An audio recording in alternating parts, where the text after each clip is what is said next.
What's next following UFC 321? The card that definitely was not lacking in any sort of controversy whatsoever. Definitely did not end in an anticlimactic kind of unfortunate ending. It is what it is. In my eyes, I look at the whole eye poke situation as it was accidental, but at the same time, he was also warned multiple times beforehand to not do it, and then he still went ahead and did it. But again, I don't think it was intentional.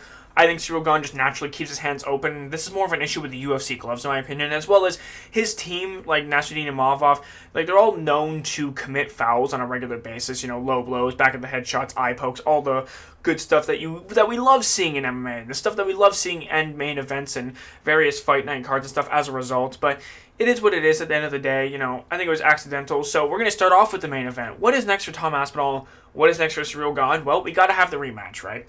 And I think that there's a couple different reasons for that. First of all, there is not a whole lot of depth in this heavyweight division, right? The whole plan was if Tom Aspinall had beaten Ciryl Gane like all of us thought he was going to rematch Alexander Volkov. Now, let me ask you something. Do you guys care to see that rematch? Like, be honest with yourself. Do you really care? Because there's going to be some of you that say, well, Volkov has improved a lot since that first fight. Where? Where has he improved? He strikes pretty much the exact same. He's a good technical heavyweight striker, but he hasn't improved enough to beat Tom Aspinall, right? He's very plodding. He's very stationary. Tom Aspinall's a better mover. He's faster, hits harder. He may not have as many techniques in his arsenal as Volkov, but the few techniques he does have, he absolutely makes it work. And on top of that, the biggest factor is the wrestling factor. Tom Aspinall would absolutely take down Volkov again and probably submit him again in the first round, right? Like, Jailton Almeida was taking him down at will. Now, Jailton Almeida is a good wrestler, especially in the heavyweight division, but he's a lot smaller than Volkov. I think that Tom Aspinall would probably do something similar where, like he did in the first fight, and just bulldoze him over, right? That's usually how he gets his takedowns, almost like a spear in a way. Like, the guy thinks he's in the WWE or something.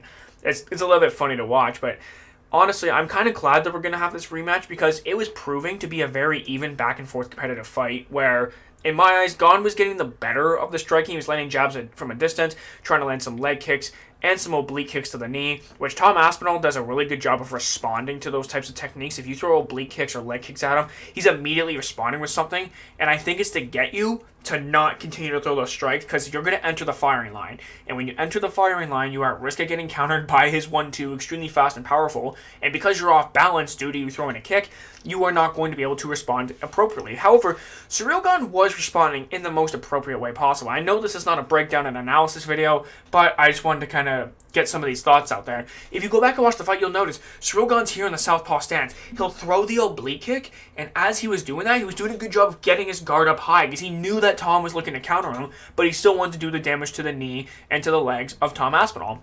Very smart. His footwork was absolutely causing Aspinall problems. Aspinall wasn't able to get the takedown like we thought, but to be fair, Aspinall didn't really have drive on his takedown. Like, he kind of like half went for it and then kind of pulled away as soon as he realized he probably wasn't going to get it. Didn't want to waste energy. It was very smart from him. But if he actually goes for a serious takedown, I want to see how that goes. But Ciryl Gane has obviously improved since the John Jones fight, right? Like, he fought Sergey Spivak after, he fought Volkov after, which a lot of people thought Volkov won, but Gane was performing very, very well. And I think that him performing well and exceeding expectations will help get rid of some of that sour taste in our mouth following that Alexander Volkov fight. Because we know that Ciryl Gane is a tougher matchup for Tom Aspinall, the current champion, than Alexander Volkov himself. And this just comes down to styles make fights, ultimately. I do think that the Ciryl Gane that we saw in there against Tom Aspinall would absolutely school Alexander Volkov, right? It seemed like something was off with Gane in that Volkov rematch. I don't know what it was. I think he like hurt his foot or something. He wasn't able to move properly the way he usually does, which caused him to get clipped and rocked more, but that's neither here nor there. We got to see this rematch, and the reason why I'm bringing you this breakdown and analysis of that is because of how much we are probably going to be excited to watch that rematch under the assumption that Tom Aspinall doesn't need any serious surgery or anything. Because could you imagine, like, we have this whole interim champion thing back, but this time it's Ciryl Gane versus whoever for the interim belts? Like, it can't be Volkov 3, right? Surely it cannot be Volkov 3. It'd probably be Gane versus Pavlovich for the interim title, and the winner of that might have to fight Tom Aspinall in the event that he might need surgery or something, right? So we just never know how these things are going to go. It's a very interesting future, but under the assumption that Tom Aspinall, I think, is going to be fine because the doctor said they didn't find anything too dangerous, then yeah, we'll do the Aspinall Gane rematch, and hopefully it's a good competitive fight. I cannot wait to see it. Moving on to Alexander Volkov. I think that there's a couple different options for him, right? Under the assumption that Aspinall versus Gane will be made probably sometime between December and February or March-ish, there is a possibility that Volkov just decides he's going to wait out and get his title shot. But here's the thing. What if Ciryl Gane does win? We're not going to do Volkov a third time. I don't want to see it a third time. I want to see fresh matchups. Now, some people might want to see it on the basis that they think that Volkov was robbed against Gane. But the thing is, that fight was pretty competitive, right? It wasn't like it was like Volkov was 10-8 and Gane every single round. It wasn't the most egregious thing we've ever seen in the world. I'm not saying I didn't think Volkov won. Watching it live, I did think Volkov just edged it. But, like, I think if you go back and watch it with the clarity and everything, it's probably going to look a lot closer than it seemed when watching it live. I need to go back and watch it. It has been a while, but from what I recall, it wasn't like the most egregious thing in the world. I was also kind of happy because it helped my parlay, but don't tell anybody that. But I do think if Volkov does want to remain active and he just wants to fight somebody and kind of keep his number one contender spot, there's a couple options. He can either do the Curtis Blades rematch. He's coming off a win over, I forget the guy's name. He's making his UFC debut, but yeah, Curtis Blades is coming off a win. Or they could do the winner of Cortez Acosta versus Ante Delija. That could be absolutely interesting, but I gotta be honest, like, heavyweight is so shallow. Like, I'd rather watch the Blades rematch, but he might get wrestled to a decision. Maybe we shouldn't do that to Volkov after the Almeida fight. Maybe let's not do that. But speaking of Jailton Almeida, what's next for him? Okay, you want to know my thoughts? Cut him. Get him out of here, bro. We don't want to see him anymore. That was absolutely atrocious, and we never want to see him again. No, I'm joking. Kind of. Like, bro, like, if you're going to fight like that, we don't want to see you fight. Yeah, we know you're one of the best heavyweights in the world. You're probably the best wrestler in the heavyweight division. Like, there's no one's going to doubt that about you. But if you're going to get on top of your opponent, land some ground and pound. You know what's crazy? Almeida could have easily won that fight. All he had to do was throw just some ground and pound. Every once in a while, just throw an elbow. Throw a one punch. Every once in a while, that would have been enough to get him the win. But Volkov, off his back, was able to land elbows and punches off his back, and that's what won him the fight, which is absolutely crazy. The first time I've seen a fighter off his back manage to pull off a win. Like, I know he wasn't controlled for the entirety of the 5 minutes. There was, like, one point where he landed a couple knees or whatever, but, like, most of the shots that Volkov was landing was off his back, and that was enough to win him a decision. And I'm glad about that, because now we're at a point where fighters are no longer going to get rewarded for control time. Now, there is something to be said. Volkov is Russian. That fight was taking place in Abu Dhabi, so maybe some people could say it's corrupt judging. Some people are going to say robbery. That was not a robbery.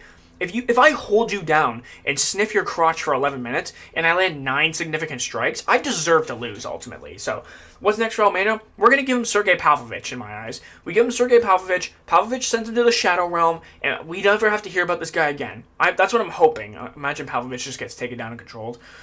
Because we don't know where his takedown defense is at. Nobody really wrestles against Pavlovich. So, that fight could be interesting, but I want to see Pavlovich just send him to the Shadow Realm so he could teach Almeida, hey man, we're fighting. We're not hugging. We're fighting. I'm not usually one to complain about grappling, but when it's that boring, yeah, we're getting you out of here. Mackenzie Dern, the new strawweight champion, the paper champ in a lot of people's eyes, who would not have even come close to beating Zhang Weili, so this division kind of just feels like it's a lot weaker now, but she did win that fight fair and square against Jandiroba. She performed very well. Her striking looked very good. So what's next for her? It's got to be Tatiana Suarez. I mean, Tatiana Suarez is coming off a win. She did fight Zhang Weili. Not a whole lot of success in that fight, but that is what it is. That's going to be a very good grappling matchup. I want to see if Tatiana Suarez's wrestling can really do well against Mackenzie Dern's jiu-jitsu, because she's very content to lay on her back. So if Dern is going to be laying on her back for the majority of that fight, she's probably going to lose a decision if Suarez doesn't get caught in something. Which, who knows, that could absolutely happen, but Dern could probably have a striking advantage on the feet. Is Suarez going to want to go to the ground with her? I don't know. It's going to be an interesting fight, so I'm excited to see it. And these fights are just going to make Zhang Weili look better and better. Like, I'm not a Zhang Weili glazer, but she's probably the best women's fighter in the world, if I'm going to be honest. Like, in my eyes, she's better than Shevchenko. Like, the way that Shevchenko will beat Zhang Weili is more so through size and overpowering her, as opposed to genuine skill. At least in my eyes, I think Zhang Weili's better. But next up, for Jandiroba, I say that she fights Yasmin Lucindo because Jandiroba's getting up there in age. She's, 37 years old now. She performed decently. She got some takedowns, but ultimately didn't do a whole lot with them. I would have liked to see her go for a little bit more ground and pound shots, but yeah, I think Yasmin Lucindo, because she's a young up-and-coming fighter. We want to see if Jandiroba still got it, if she's still able to hang with the top of the division at her age, and see if Yasmin's really on this level. So it's almost like a stepping stone in a way, but it's like it's kind of just more of a test for the older veteran to see if she's still capable, and a test for the young buck to see if she's capable. Keep on to keep in the top of this division, but this division's so bad, man. It's actually kind of crazy. Moving on to Umar Nurmagomedov, I think it's pretty straightforward. He's gonna end up getting a title shot next. So if Merab beats Petr Yan, then we're gonna see that next. If Petr Yan beats Merab, then Umar's going to be out for a while because they're going to have that rematch most likely, right? Like, under the assumption that Yan beats Merab, then they're going to have a trilogy fight because Merab absolutely deserves an immediate rematch if he does lose. And if he does lose, then we're going to have a trilogy, which means Umar's going to be sitting out for a while, unfortunately. So, if in the event Petr Yan wins and he wants to remain active and fight someone else that isn't the current champion, which obviously he wants to fight the champion, but he won't get to because Merab will deserve that trilogy fight, then I would say that maybe he should fight a Sean O'Malley, maybe, or a Song Yadong, because I don't think that fight's actually happening, the O'Malley-Song Yadong fight. I think that was just rumors and speculation. I don't think it's confirmed, not to my knowledge. Let me know down in the comments, but I don't think it's confirmed. So he could fight one of those two if he doesn't get the next title shot. But we're all under the assumption that Merab's going to win just because he's on such a tear, he's getting better. Petr Yan's gotten a bit better with his pacing, but it's not going to be enough to beat Merab. So we all think Merab's going to win. Now, Yan could absolutely knock Merab out. His durability is a bit suspect in my eyes, but regardless, yeah, I think the bantamweight division is in a good state. Despite the fact that we have a very dominant champion in Merab, the competition is still so steep. It's still a very stacked division overall, so no complaints there. And for Mario Bautista, I think he performed very well. I know he was getting taken down a lot, but he was able to get back up to his feet at various points. He did have the more damage, especially in the second round where he landed that knee kick, whatever you want to call it, and actually momentarily stunned and dropped Umar. And, ultimately, he did lose, but his stock goes up after performing like that against Umar. At least in my eyes it does. So, what's next for him? Some people were saying Davison Figueiredo. That's not a bad shout. I'm going to go with Marlon Chito Vera, though. They're both coming off losses. Chito doesn't seem to be doing too well in his career these days. I know that a lot of people thought he did beat Ayman Zahabi.